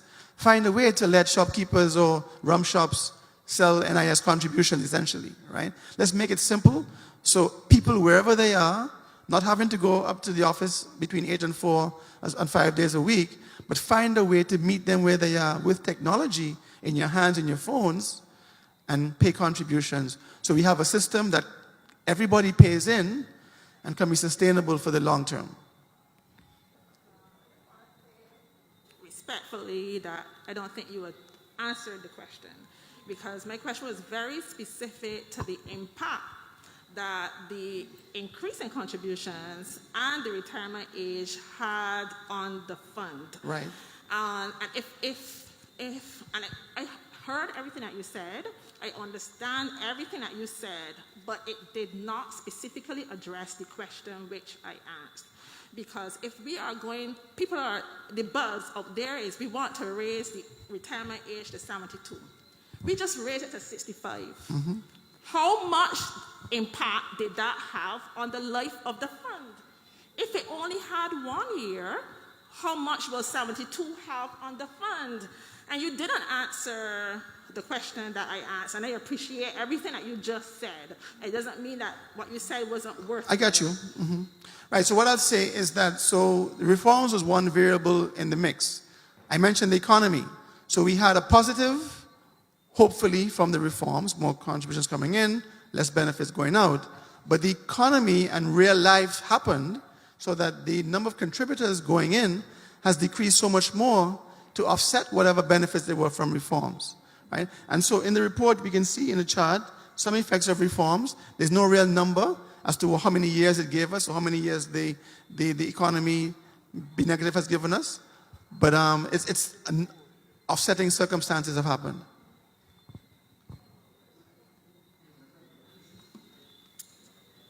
Good night, everyone. My name is Wiggins. I have some solutions to help in terms of the fund. Some may have been mentioned already. I know one has been mentioned, where we stop governments from having access to NIS funds. NIS funds are funds that I put there. So government should not have free access. And when I say free access, let me explain. Chairman and deputy chairman, both of you I blame for some of this debacle. Because you should have said no to government when they come. But you know what? It will cost you your jobs. Because Don Marshall, when he said no, they replace him and give us someone else that tell them yes. You got a backbone. Don't be spineless jellyfish. 2, government needs to repay every cent that they take from NIS, whether in cash or gold bars. One of the two. 3,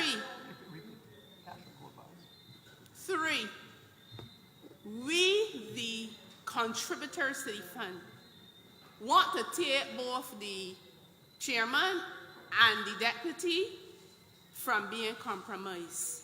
So you should not have no rights to give approval for any money going out to investment unless me, the contributor, my money, you put something, you send out, say, this is what we want to invest in, and you tell me vote if I agree. You give me everything I need to know. Don't let me go and dig and find that lies.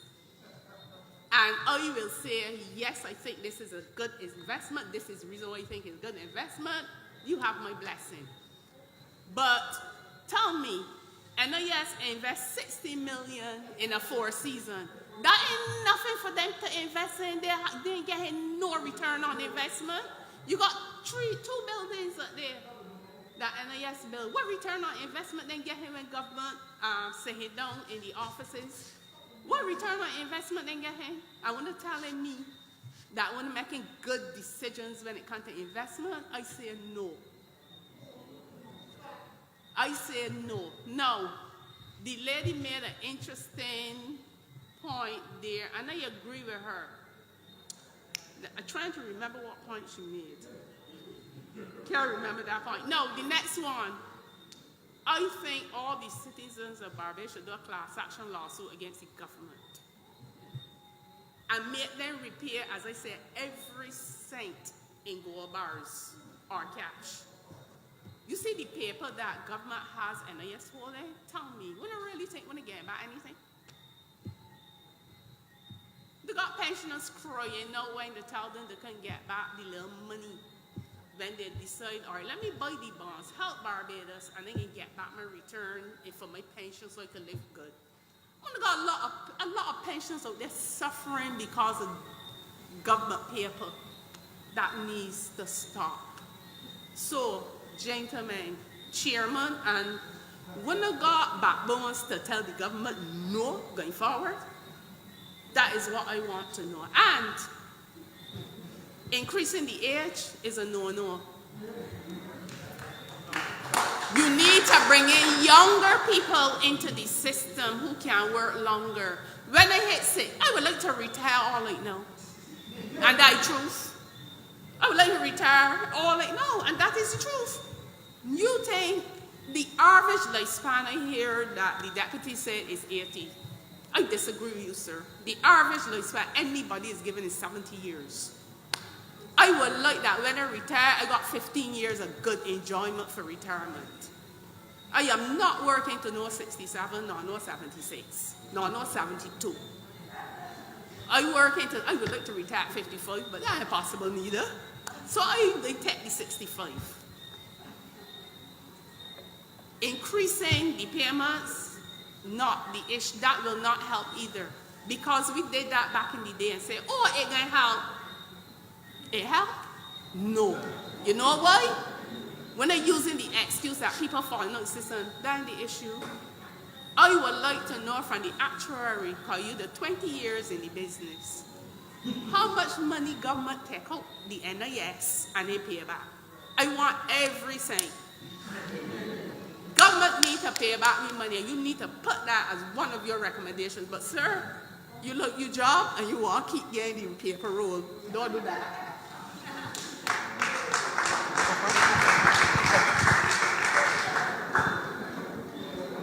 Thank you, ma'am. I think there are a few things I would say. I think in governance terms, if the chair and deputy chair do not follow the guidelines that are laid down in the investment policy statement of the NIS, yeah, they should walk away or they should be sacked.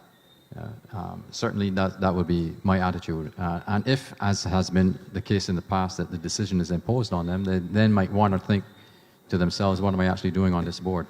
If even though I say don't do it, it gets done. You talked about the approvals of investments.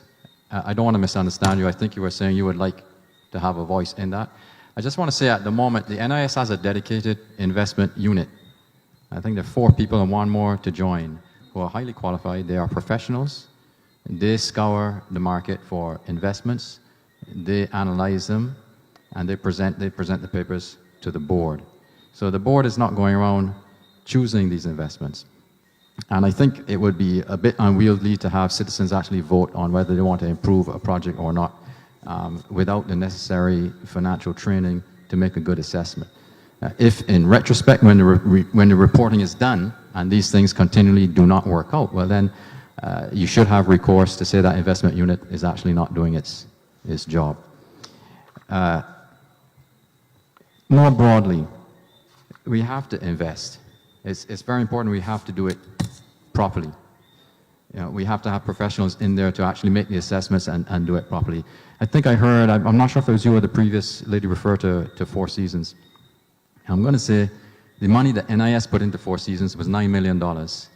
And at the time of the debt restructuring, it was all repaid by the Ministry of Finance. NIS did not lose money on that particular deal. You also mentioned the property portfolio. Property portfolio in the NIS is worth about $330 million. At the moment, the gross yield is over 8%. I can't give you the net yield because I'm still trying to find out what it is, but 8% gross is pretty good. I'm fairly certain that a lot more can be done on the cost side so the real yield isn't below 6%. But I'm afraid I can't give you those numbers tonight because I don't have them. I think I'll hand over to the actuary now because there are a couple of things I think he would like to say. Yeah, there's one question about how much money government has borrowed and how much they have paid back or not paid back. And so the NIS does not have audited statements, but every year the actuary, well, every 3 years, the actuary comes in and gets what Ms. Tudor mentioned were internal accounts. I know. I'm going back. So the NIS has, since I've been around, always had a very reliable listing of investments, all the assets it owns. Government, well, fixed deposits, treasury bills, government Barbados bonds, properties, equities overseas, and so on, right? So we've always relied on that investment listing. So government has borrowed money over the time, and most of the bonds have rolled over.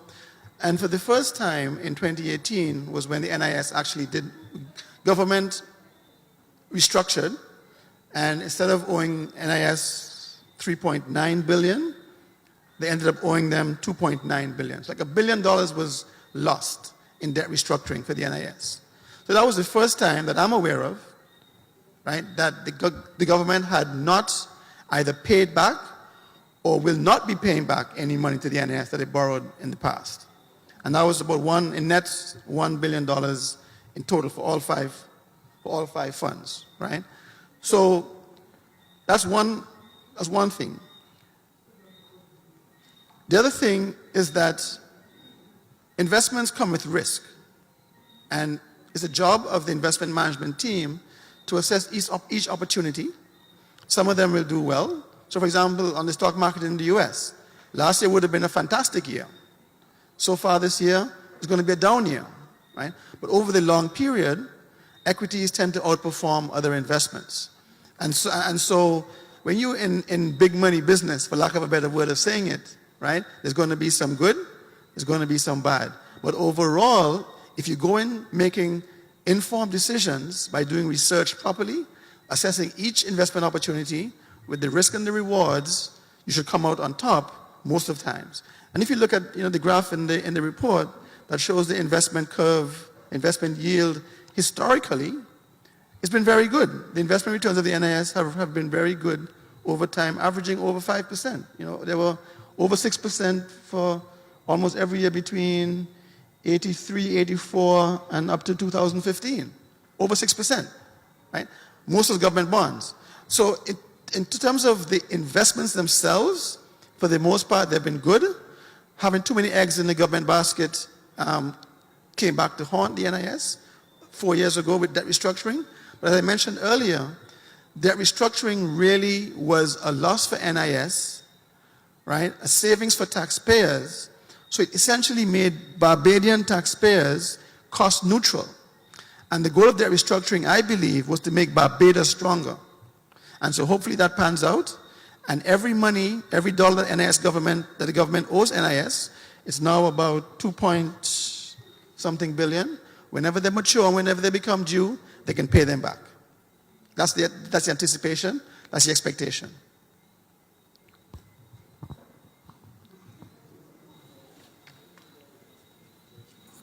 I know you try to explain, but all the fluff You still ain't explain it properly. And the buildings, I'm not talking about NIS holding. Yes, buildings have value, but I want to know, does government actually pay rent every month to NIS for renting out all these buildings? Do they actually pay the rent to NIS? Or is it done physical cash? Or is it done by government paper? Well, you know, I think Deputy Chair could answer it better than I can, but I'll give you my answer. Then Deputy Chair can give you his. Okay. In my view, one of the best things that ever happened to this country was the IMF program. And the answer to that is why? Because it imposed upon us fiscal discipline. When I joined the NIS board, the transport board owed money. The national housing owed money. Other statutory corporations owed money. But you know what the IMF said? The IMF said, you're not going to get another drawdown unless everybody brings the payments up to date. And you know what happened since then? We at the NIS are being paid on a monthly basis. And there are times, yes, when there are certain statutory bodies who do not pay. Very simple.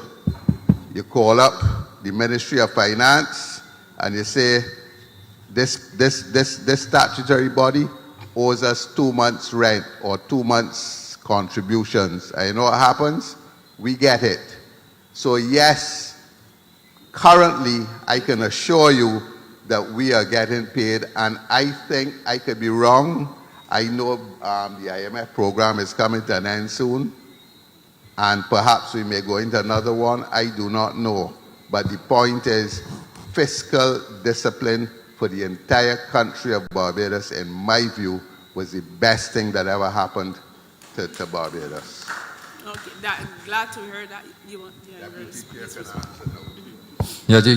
I'm very glad you asked that question, because we actually had the same question on a call today from Walter Blackman, you may know, who is a Brass Tacks host, asking specifically about the what I call the coupon payments on our bonds. So I'll start with your question. Yeah, government, those properties that are tenanted by government departments pay in cash. They have to pay in cash under the BERT program. The bond portfolio, which is about 2.1 billion out of the 3.9 billion, yields 8% at the moment. It's paid in cash. You know, I will say as an aside that 8% sounds great, but I think we would look at diversifying that in all sincerity, because we still have too much money in those bonds, although it's paid in cash at the moment. It's just prudent to lower the risk. And the final point, I think I missed this earlier, you talked about arrears and money owed. At the time of the debt restructure, the government before owed 469 million in arrears. All of that was cleared in the debt restructure. So I hope that answers your question, ma'am. Okay. I heard someone mention the inspectors. One of the failings of NIS is I'm not sure if it's the inspectors, I don't know if you have a team, but I feel you need a team to go out there, or if it's every month or every 2 months, and say to businesses, hey, you need to pay your national insurance, and you have until whatever date. After that is 5%, or we come in and you should be able to seize the business and tell the employees, run the business, pay up, and when you're done, and when all the money is paid, the owners can get back the business. That needs to happen, because you have too many employers in Barbados not paying, and is affecting the workers. Now, one of my suggestions was government wrote off VAT. VAT that I and you pay when we go into businesses. It seemed that central government didn't want that money. But instead of writing it off, what they should have done was to tell the businesses, you have to pay because it's not coming out of your coffers. is coming directly from the citizens, take that money and by some law that they usually do, transfer it into the NIS fund. That's what they should have done. Because if they don't want it for central government, I'm sure NIS could use the money. So I would like the government of Barbados and Mia and Marmotley, I know you are listening, reverse that decision to write off all that VAT and bring it back in. Even let the people play a little slowly and get to NIS. Boost back up the fund. This thing of writing off money that I pay as a hard-earned citizen needs to stop. That billion that is mere write-off because of that restructuring, that needs to be paid. I don't care, that my hard-earned money. If I was a millionaire, trust me, I would sue this government. Because that's my money, that's thieving my money under my nose in clear sight. One of the other things, I pay NIS, and I got all my pay slips from the time I work. When I go to NIS, when it's time for my retirement, I tell them how much money I put in there, and I want to know how much money when they gave me. So if I put in, I want to make sure I get back my portion. And I don't think you should be looking at me and telling me, you can't get in the hand, hello, that's going to be war though. Because I want my money that I put in there. So don't come and tell me I can't get none. That's my money I work for, that put in there. Or not give me all my money in hand and tell me you got a choice if you want to put in the fund or not. And if I make the choice not to put in the fund, I should know I can't get no money when I reach retirement age. If I put in the fund, I know I'm entitled to my money. So I want the highest fundamental is to stop government from having access to NIS funds. That's the highest fundamental. And these investments in certain things, I feel should be a no. Some things don't give you no return on investment. And it should be, government in hand, what government got right building hotels? Left that for the private sector. Concentrate on the education system that needs fixing as well.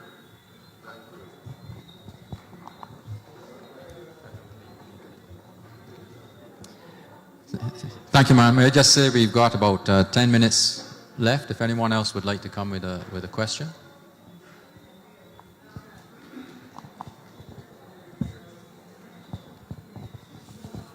Good night. My name is Dwight.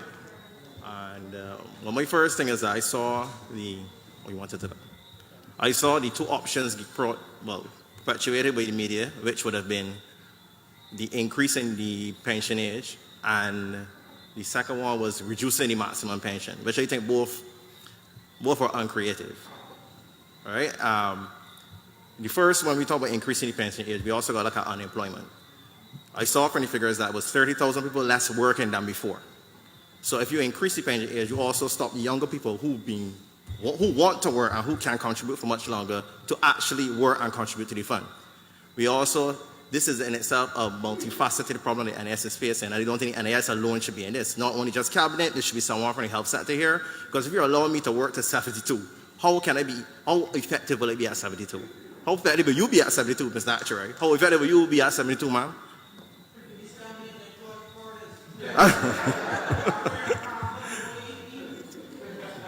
Some persons might get dementia, you might not be able to hear well, all of a sudden you're going to hear in it. Being efficient also has to do something to do with it. So we need to, should never be an option in the first place. Given the fact that in your earlier presentation, you also stated that these measures were taken before. So we have to come with something new and a bit more creative. Now, one of the major issues we have here is that the population is declining and it is aging, which means that it's going to affect the health sector, which means that government is going to pull more money from taxes and we're going to be in the same loop again. So we get it's basically one big loop. So this cannot be the answer. You want? Go ahead. I just wanted to say somewhere along the line, it seems to me that people feel that we have put forward an answer. We have not put forward an answer. There may be solutions that we have put forward. When you have a problem, you put your options on the table. those were options that have been made. But really and truly, I've listened, and I'm speaking for myself now, rather than the board of the NIS or anything, because we have not yet discussed it. But presently, I think I've listened to Derek, and Derek said it earlier. There is, and a lot of people coming up here said it earlier, those solutions of raising contributions and raising age, we have heard from you all tonight that those solutions will not work. Right, so take those solutions aside. There is and I've heard that there is the other solution, and perhaps perhaps it has not been expressed as forcefully as it could be. And one of those solutions really is changing the structure of the benefits and the payments. And I want to read from this article. I think it appeared in the Sunday Sun by Professor. They got me here, I can't read too good in this light, but I'll try my best to read it. Professor Justin Robinson, a former chairman of the NIS board. And the question was, and that the same the question to him from the article yesterday was this: how do we ensure that we don't walk this path again? And that's the question that the lady in the red up there was saying, and a lot of people have been saying, how do we have done things in the past, it didn't work. And you know what his answer was? His answer is answers in terms of ensuring that we don't walk this road again, soon again. There may be need to take a look at the structure of the benefits. So therefore, and Derek has said it tonight, at least on 2 occasions, but perhaps not, as I said before, not forcefully. The solution, as I sit down here, speaking for myself, is that we don't want to walk this path again, is that we're going to have to look at the whole structure of payments, contributions, and benefits. That lady in the yellow top said when she's 67 or when she's 65 or when she's time, when she's 65, right? She wants to go to NIS and she wants to know how much money she's paid in. Well, right, and you want to make sure you're getting your money back out. Right, that's the point. So what she has suggested there is perhaps one of the solutions to the whole situation. Am I right on that, Derek? Right. So that's one of the solutions. So what I'm saying is that yes, I agree with people, with you all in here tonight, that walking the same path again, raising contributions, that's not going to work. We have to look at the structural change. You rest assured that when I say a structural change, that Derek has come with the figures tonight. The truth about it is that the present, like anything else, the present structure of the NIS is perhaps, we have perhaps outgrown that. That act was passed in 1967. This is 56 years later. Everything in Barbados has changed. So that the answer, the solutions are, we are here listening to you all, and we listen to what everybody says, and then we have to translate that, what you all say, into policy. Hey, well, that's not the only problem I have here. You know, we only get one. No, but I was just addressing that issue. That's fine. I agree with you completely. Well, we will wait to see if we do what we always do, which is the definition of madness. But I will wait to see. I hopefully in my lifetime that we do something different. But so my second problem was that that is noted is that if we do have a declining population, we have an aging population, and it will cause you all to spend more money. Well, use more of the sickness benefit. It is correct. That's the correct term for the fund. No. What you all pay? Old age pension. Pardon? No, you all also pay sick benefits, correct? Right. Right. So I'm saying is that if we have an aging and declining population, as populations age, you will spend more money on health care, which means more people will still be out, and you'll be spending more money in the sickness benefit anyway. But it's small. It's small compared to the old age pension. It's smaller. It's very small. Yeah, but you check the age of the 72. Well, in theoretically, we check the age of the 72. We still have that problem again. We become more. We multiply tenfold. All right. So if the only way to increase a population is two ways: natural increase and migration. None of the two of them will work because the economic situation is not conducive to people procreating. So that is an issue in itself where we have to get the economy sorted. So if we're going to do that, I think it is time that, as White said, it's multifaceted. We need government then to invest in some other area. Now, I don't believe in government being in everything as, well, we see the Four Seasons Project, other things in the private sector, but it is time for government to facilitate the creation either of a new industry coming in, a new business, or just paving the way for something else to come in to, for one, create more employment so you all can get, well, you're 30,000 people that are being unemployed. People can feed their families and then have the enjoyment to procreate. You can't procreate when you're broke. You can't feel comfortable. You can't feed children when they're hungry or when you're hungry. So we need to have, as I said, we need to look at it from many different angles. I translate what you have said, and that reminds me of the sparrow calypso. You can't make love on hungry belly.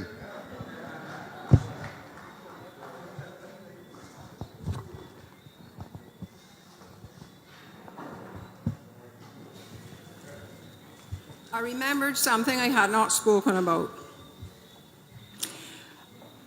I would like to think that the board at the NIS has the best interests of the people of Barbados at heart.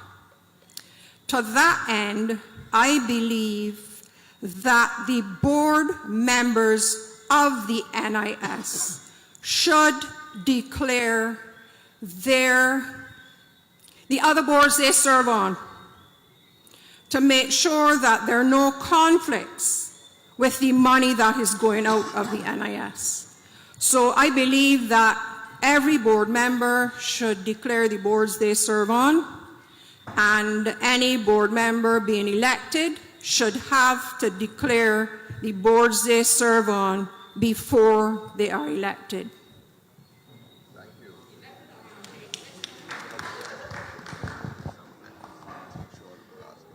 Okay, I'd like to make this the last question for the evening. We've run past time, so please come forward and ask.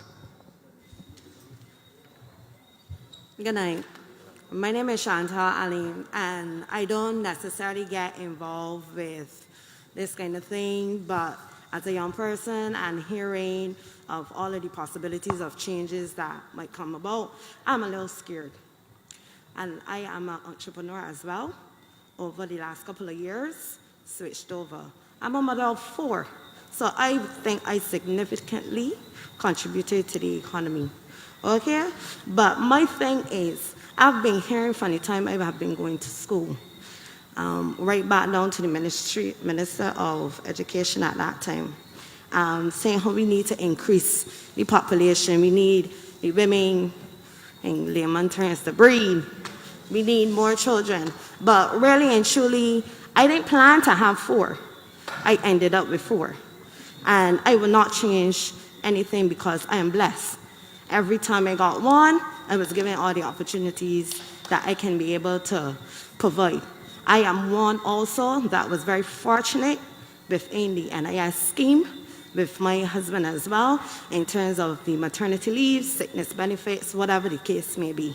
When I switched over to entrepreneurship, I was like clueless. But it's certain things in which it is that as a citizen, you know that you should or should not do, especially when it is that you're going to new ventures.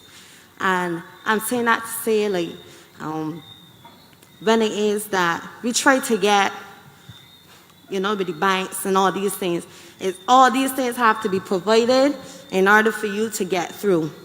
But from the time we had the COVID hit, and as I said, it's my husband and I who are entrepreneurs. So now, obviously, we weren't getting anything from the NIS.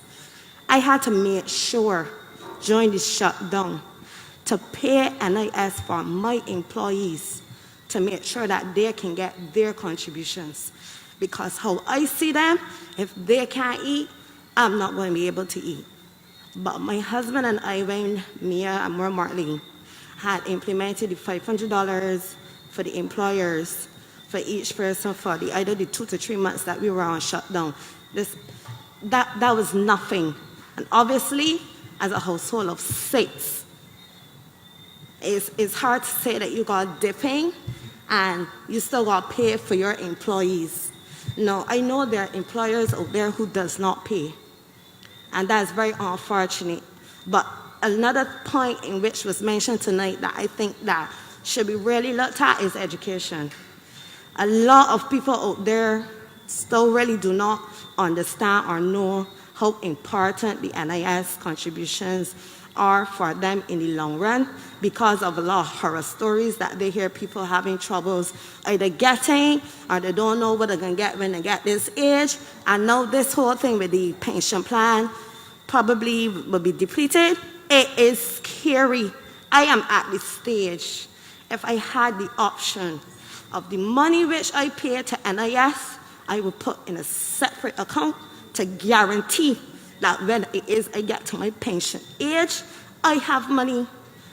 Because at this stage, what y'all talking about tonight, I don't even know, or I am not comfortable to say, in the next 12 to 15 years, where I still have to be working, all the money that I paid in, whether for myself or my employees, gonna be any benefit to me. It's all right to say that the government shouldn't do this, the government shouldn't do that. But at the end of the day, it's not fair that all of these things happen within the NIS and they come to the people of Barbados, who especially pays to tell them in 12 to 15 years they might not get nothing. It's not fair. And then another thing is, when y'all open and said that we are at the stage with COVID kind of like easing off, more or less. I see on a night businesses closing at 8 o'clock. If it is that NIS want more contributions, people gotta get paid more. In order for people to get paid more, they could work the longer times.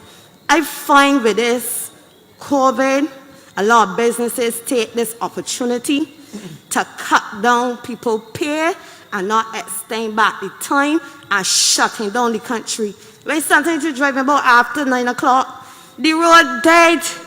Ain't nothing that you can leave work and really and truly get to go and do, even especially a supermarket closing at 8 o'clock.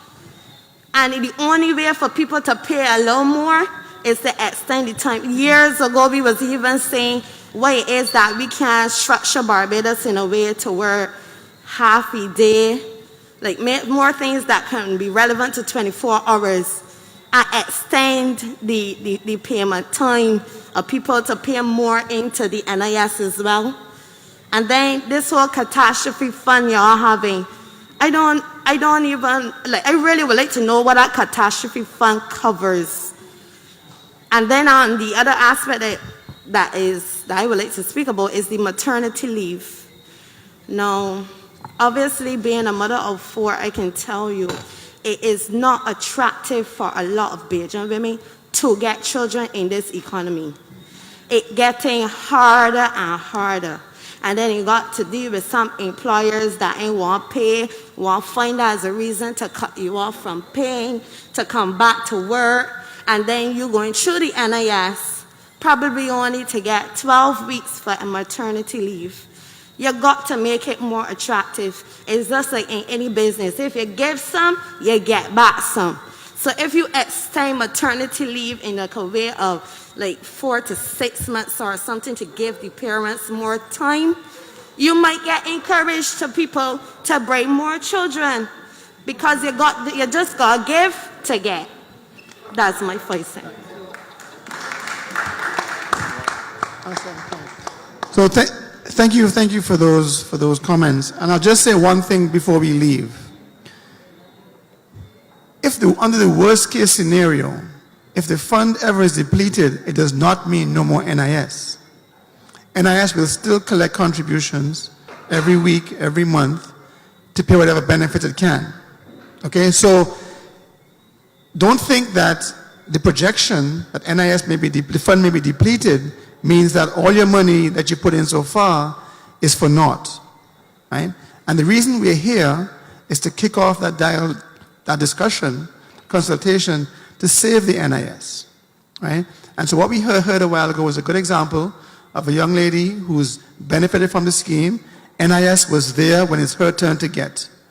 And based on what I've heard tonight, I'm sure it's my last time speaking probably, so I'll jump on the slide on the screen. These 4 ingredients, we heard every single one of them repeatedly tonight. We heard about governance, about politicians not putting their hand in the cookie jar, taking NIS funds. We heard about weak board members, right? We heard about management not doing statements on time, right? All those things need to be fixed.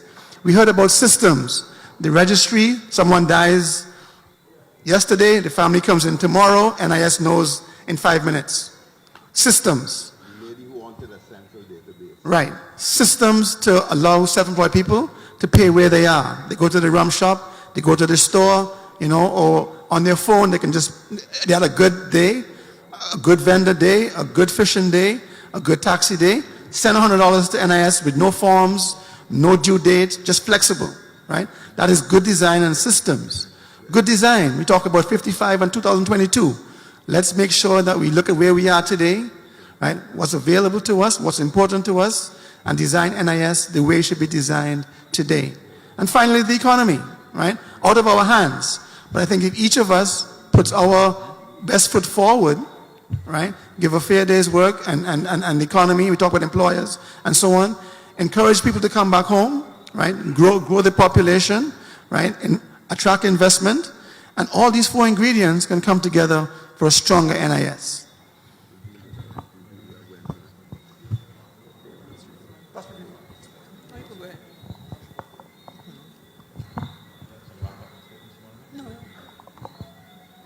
Okay, I just want to thank everybody for coming out. I got one correction I need to make because I received a message from DFE as I was saying it, and it's that the $9 million for the 4 seasons is to be repaid upon the sale of that property. So it is $9 million, and it's not yet in the bank. But I want to sum up first by thanking everybody who did come out, who did submit some ideas. There are a few things I think is worth re-emphasizing. When the actuary has put up these options, they're options. No decision has been made. Let me say that again. No decision has been made. These are a range of proposals that we want feedback on. I'm very glad that I think it was the last question from Chantal, she spoke. I thought both in terms of fear about the future of the NIS, but also what it had done for her in the sense of responsibility that she felt in paying her employees. And we have heard quite a few people say, well, I just want my money back, I want to opt out. But we haven't heard that many people say, well, this is what NIS has actually done for me. So it's an easy example, the first one, but there are many that are more individual and personal. But just one example in 2020, the unemployment benefit that was paid out to stop people getting absolutely destroyed by the pandemic when the economy ground to a standstill. In a normal year, I think it's 2021, excuse me, in a normal year 2019 and 2020, that fund expects to pay out between $43 and $49 million. The next year it paid out 3 times that, $147 million. That was the NIS being what they say in their jingles, a lifeline. And that's the role it's played historically. And that's why when people say, I want to opt out, we ask them to recognize that for every choice there's a consequence. If you want to have a society where it's every man for himself, that's what opting out will lead to. If that's the choice, we can do it that way.